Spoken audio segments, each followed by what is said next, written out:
à tous les papas. Bonjour à tous les papas. Dis bonjour à tous les papas. Bonjour tous les papas. Sapeur, ça va? Ça va. Yo, sapeur. Comment on a? Sapeur. Sapeur, hein? Asiko yeko sa nini? Ole la nani? Pawemba. Yo ebi papa wemba. Aza nani? Kone Pawemba. Comment on est papa wemba? Ah, merci beaucoup.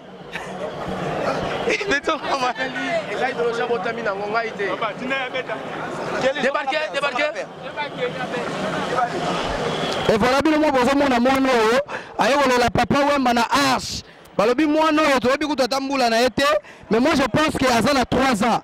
Ouais, balobi na Azan a 3 ans, mais aye ko la papa wemba et salama na nuté na masolo ya forme, salama même té na masolo ya ndulo. Moi na 3 ans ça perd, aye ko la papa wemba bino mo bozo landa, en direct il y a RD Congo Info. Ah balobi na sima caméra to ça ingénieur Kelly, moi na 3 ans ya ça perd. Pas bêtise sap ya solo ya ba jeté.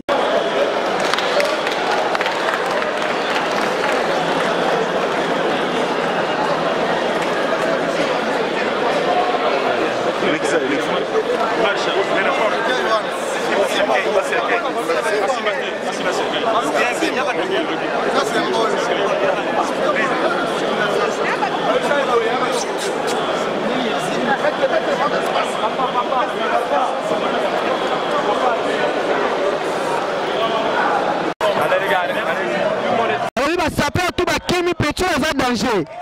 Aina pena na we. Bayo bazo kimi sa mikolo pecho yo. Na balobi mambo bo. Mami Fomba azomona mambo bo donc Sylvie Mouyaski bazomona mambo bo. Nosa mobali moko Jean Focus yo moko tala pecho mambo zo sala. Gapoto César ngadi yo moko zomona mambo muto zo sala mambo somo.